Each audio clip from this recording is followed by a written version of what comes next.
जय माता दी मित्रों, बड़ों को प्रणाम और छोटों को प्यार। आज हम बुधवार की कथा का श्रवण करेंगे। मन को शांत और कथा को धैर्य से सुने। कथा को पूरा सुनने से उसका पूर्ण फल मिलता है। चलिए शुरू करते हैं।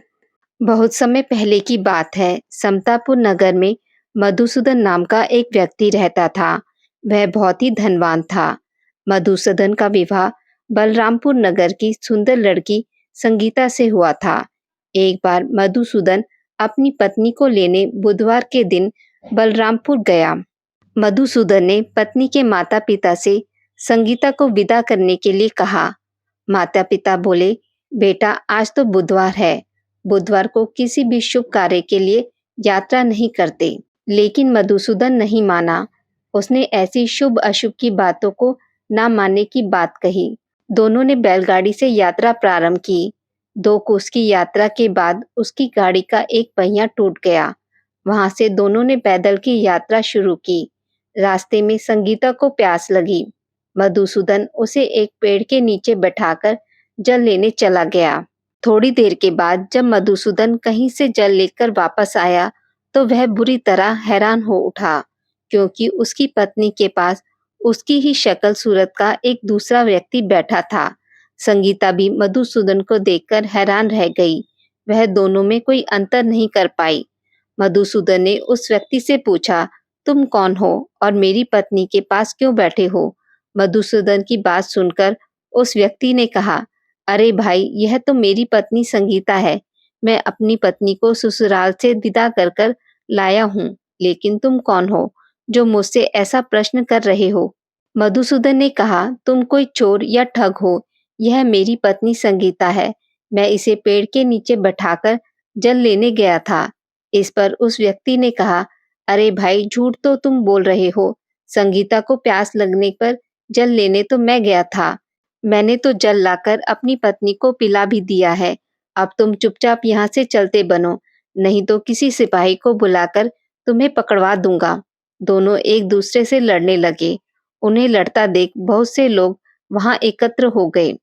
नगर के कुछ सिपाही भी वहां आ गए। सिपाही उन दोनों को पकड़कर राजा के पास ले गए। सारी कहानी सुनकर राजा भी कोई निर्णय नहीं कर पाया। संगीता भी उन दोनों में से अपने वास्तविक पति को नहीं पहचान पा रही थी। राजा ने दोनों को कारागार में डालने के लिए कहा। राजा के फैसले पर असली मधुसूदन भयभीत हो उठा। तभी आकाशवाणी हुई, मधुसूदन, तूने संगीता के माता पिता की बात नहीं मानी और बुधवार के दिन अपनी ससुराल से प्रस्थान किया। यह सब भगवान बुद्धदेव के प्रकोप से हो रहा है। मधुसूदन ने भगवान बुद्धदेव से प्रार्थना की, हे भगवान बुद्धदेव, मुझे क्षमा कर दीजिए। मुझसे बहुत बड़ी गलती हुई। भविष्य में अब कभी बुधवार के दिन यात्रा नहीं करूंगा और सदैव बुधवार को आपका व्रत किया करूंगा। मधुसूदन के प्रार्थना करने से भगवान बुद्धदेव ने उसे क्षमा कर दिया। तभी दूसरा व्यक्ति राजा के सामने से गायब हो गया।